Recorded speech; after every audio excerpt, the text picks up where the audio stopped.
Morreu o Henry Kissinger na semana passada. E eu fiz lá no meu Instagram um post curto, dizendo que, olha, ao mesmo tempo, do ponto de vista moral, é óbvio que ele foi um canalha em diversas ocasiões, responsável, sim, pela morte de milhares de pessoas, mas também foi uma figura imprescindível, uma figura que moldou, em parte, os rumos da política externa americana e, portanto, os rumos da configuração do poder mundial ao longo do século XX. E ao falar isso, um amigo meu me escreveu dizendo que estava chocado por eu falar aquilo. Nossa, mas você está elogiando ele, você está achando que Kissinger foi uma pessoa boa? E a resposta tem duas partes. Primeiro, óbvio que não. Basta lembrar as atrocidades pelo qual ele foi responsável no Vietnã e no Camboja, que ele bombardeou desnecessariamente. No Chile, ao apoiar o golpe de Estado que instaurou a ditadura terrível do Pinochet. Em Bangladesh, na Indonésia, ele apoiou a invasão do Timor-Leste. Enfim, em uma série de ocasiões defendeu ditaduras, inclusive a derrubada de democracias e atos, seja dos Estados Unidos, ou seja, de aliados americanos, atos de total violação e destruição da vida humana, né, em diversas situações. Então, óbvio que não considera uma pessoa boa. Agora, como todos os temas que envolvem as relações internacionais, o nosso simples uso de uma moral convencional do dia a dia, ele não esgota o tema. Você pode ter certeza, nenhuma nação que importe no plano internacional segue certinho as regras pelas quais o próprio sistema dela, o próprio regime dela, a própria sociedade dela busca viver na sua vida no dia a dia. Porque no mundo a gente vive uma situação meio que de estado de natureza, né? Em que não existe uma polícia mundial, não existe um governo mundial.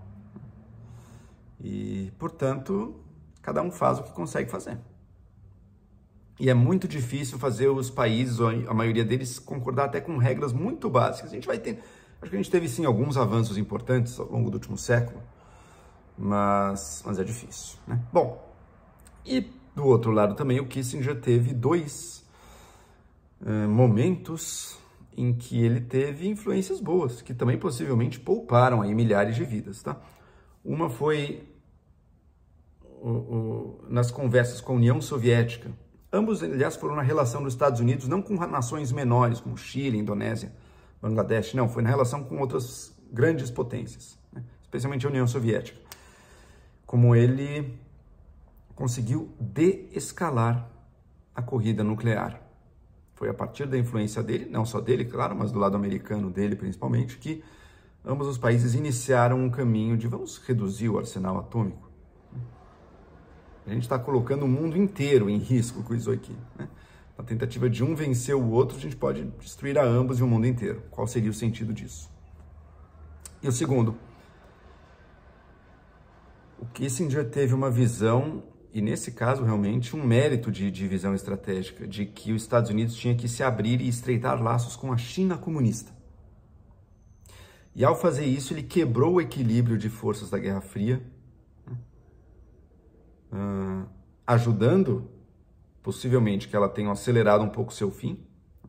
E outra, ajudou a China a entrar no caminho de abertura e de reformas econômicas, que ela começou a partir dos anos 70, e que tiraram centenas de milhões de chineses da pobreza e da miséria nas últimas décadas, tá?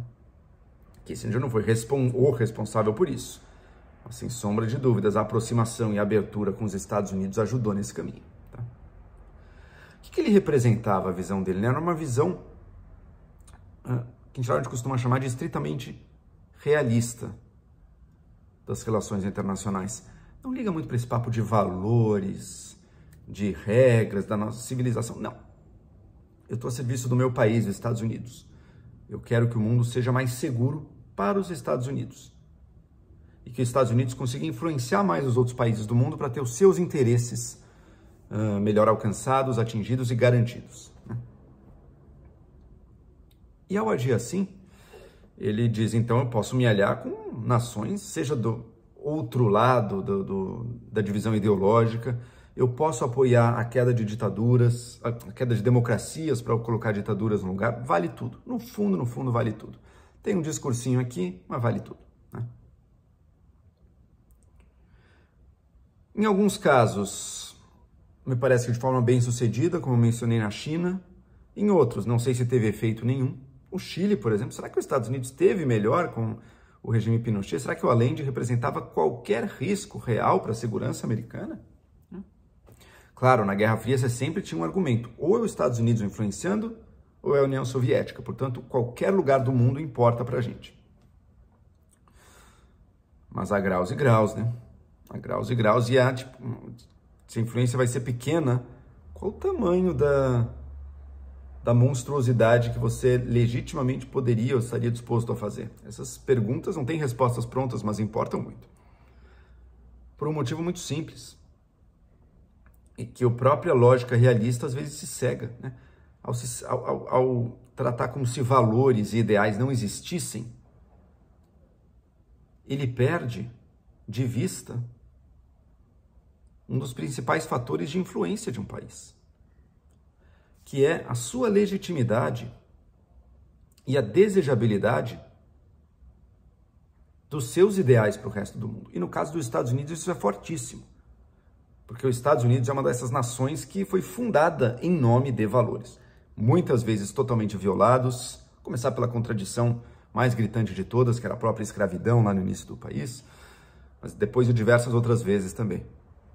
Mas que importa? Você tem um discurso de mundo livre, democracia, direitos iguais para todos, liberdades individuais, e você está patrocinando ditaduras, derrubando democracias pelo mundo, bom, você não está só fazendo mal para aquele país, que poderia talvez se justificar numa lógica maior de segurança ou de garantia para o mundo democrático como um todo. Você está minando as bases da sua própria influência.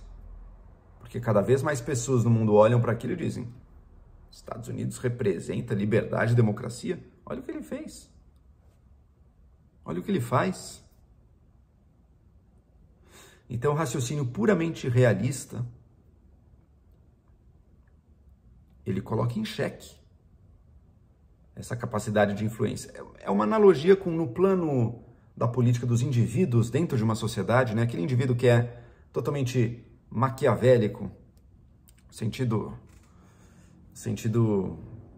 vulgar do termo, tá? Não estou atribuindo isso ao Maquiavel, que é um pensador muito mais profundo do que muitas vezes se julga, mas o maquiavélico no sentido vulgar, que está disposto a mentir para chegar mais longe, diz: eu mentindo eu vou chegar mais longe do que o outro que fala a verdade, então eu vou ser mais bem sucedido. Mas espera aí, ao ir mentindo você vai minando a sua credibilidade, né?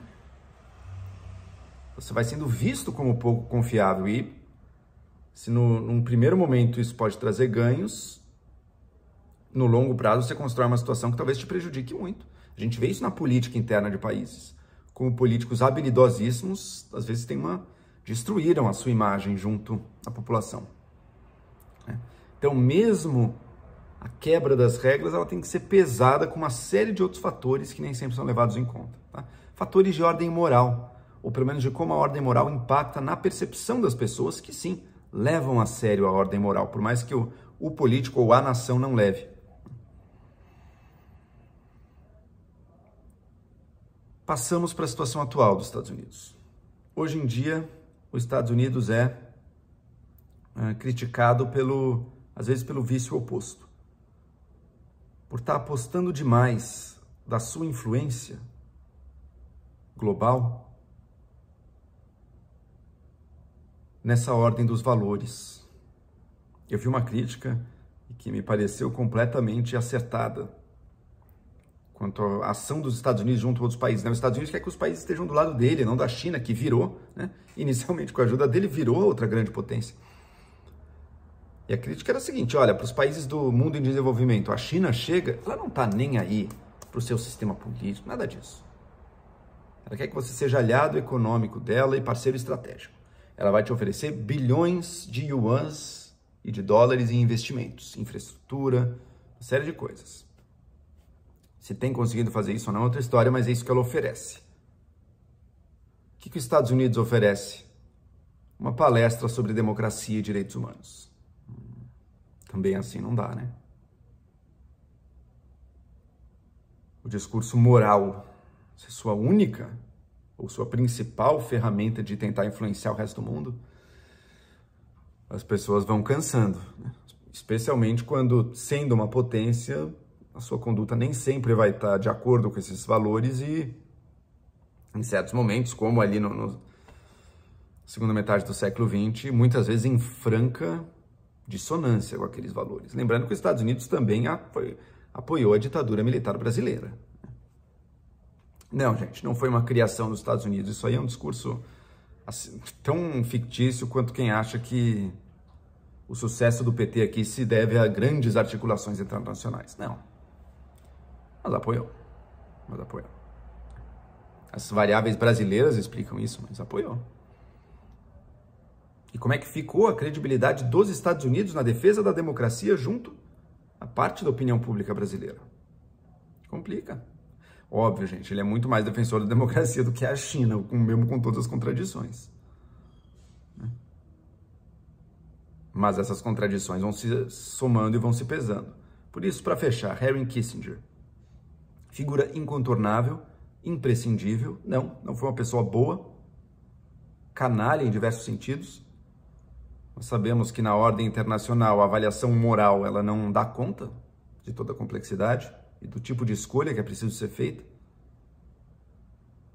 Mas mesmo levando em conta essa complexidade, o tipo de abordagem dele puramente realista, puramente cínica,